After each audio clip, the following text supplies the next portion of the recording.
Hello and welcome. I'm here with Mark Sunderland today with the Sunderland Group. And Mark, it's great to have you. Thanks for being here. Yeah. And appreciate your time. Why don't you go ahead and do a quick introduction to yourself, Sure. if you don't mind. Sure, as you said, Mark Sunderland, owner of the Sunderland Group. We are a small business accounting firm specializing in helping the small business owner live the life they want to live. We provide bookkeeping, accounting, tax services, tax planning, and business consulting services. Awesome. Yeah.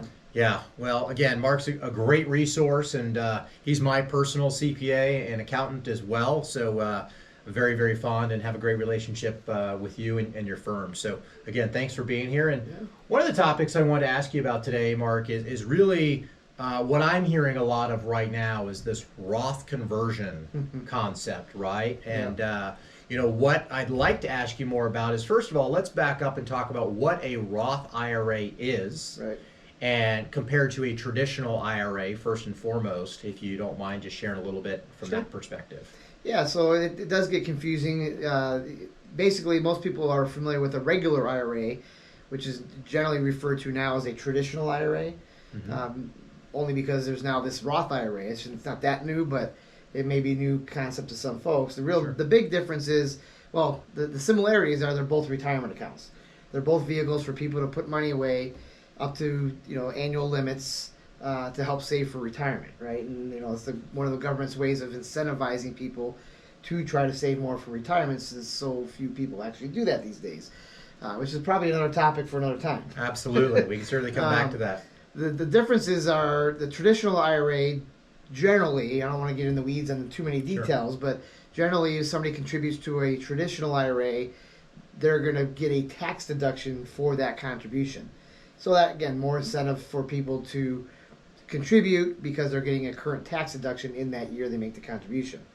The difference, the Roth IRA, on the other hand, there is no tax deduction for those contributions. However, on the flip side, a traditional IRA down the road, once you get the gains and the growth in that portfolio, once they retire and need that money and they pull it out, they're going to pay tax on the entire amount they pull out, including the contributions they put in over the years and the growth in that portfolio, and they're going to pay ordinary income tax rates at whatever those rates are down the road.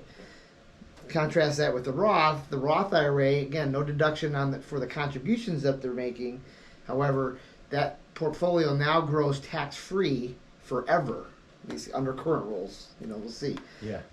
So what that means is once I need to pull that money out of a Roth in retirement, if I need it, I don't pay tax on the contributions I made, nor the growth of that portfolio. So that's the big benefit of a Roth, is that tax-free growth.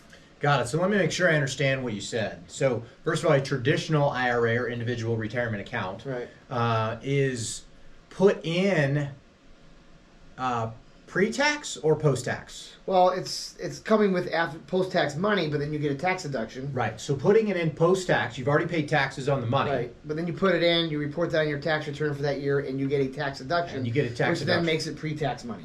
Got it. Right. So you're paying taxes on it. You use it as a tax deductible line item, which means you aren't effectively paying taxes. So at the end of the day, for that particular year, it's pre-tax money. Got it. Right. So you put in $5,000 one year, it grows. Correct. And as you pull money out someday in retirement, you have to pay taxes on all the money you pull out. Correct. At the current income tax rates that you are at. That's correct. Okay.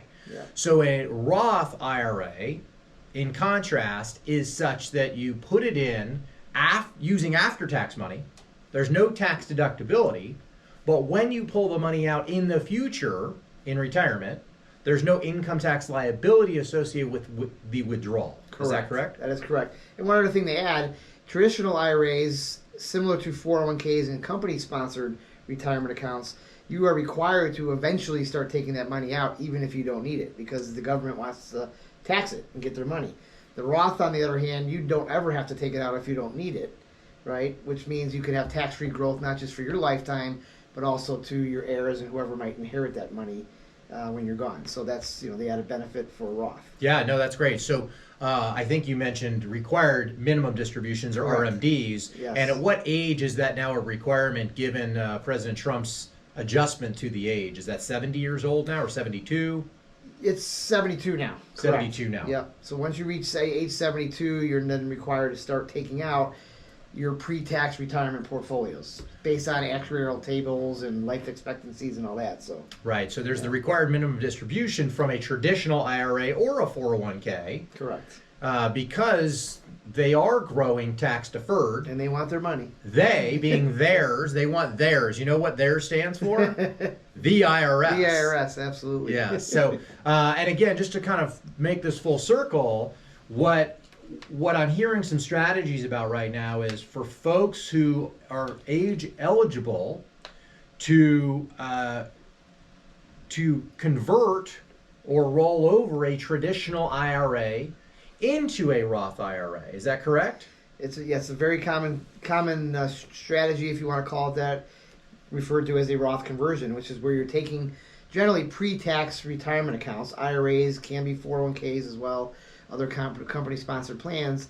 Again, pre-tax money, contributions plus growth. You can convert those into a Roth, and that is a common strategy these days. Absolutely. And when someone does that, they're paying the taxes based on their current income tax rate. That's correct. Right? Yep. And now all that money in the Roth is growing tax-free Right. and is no longer subject to RMDs or required minimum distributions. Is that correct? That's absolutely correct. Yep. Got it. So one could conclude, and maybe you can confirm or deny this, Right. that we believe right now, as we sit here November of 2021, that we are at some of the lowest effective tax rates that we have seen in our country today. That's correct. And we believe that the only way to combat inflation is to potentially increase tax rates someday in the future.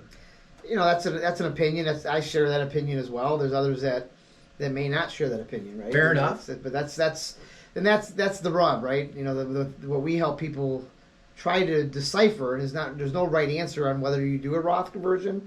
It's really a facts and circumstances, and I like to refer to it as the crystal ball theories. What do we think tax rates are going to be down the road when Sure. we might need to pull that money out? Right. Because as you said, when you do a Roth conversion, you are paying tax on the amount that you convert at today's rates, right? So if you're of this train of thought that today's rates are historically low, and that is a fact, they are historically low, but more importantly, that they're probably going to go up over time, and I share that opinion for various reasons, that in 20 or 30 years when we need that money, tax rates will be higher, then yes, the Roth conversion may make sense for those types of people. Absolutely. Fair enough. And one last question before we wrap up. Why wouldn't everybody do a Roth IRA versus a traditional IRA? Are there income limits or age restrictions? Just briefly talk about that, if you don't mind. Yeah, I mean, there's income limits. I don't know them off the top of my head, but most people that are of working age may not be allowed to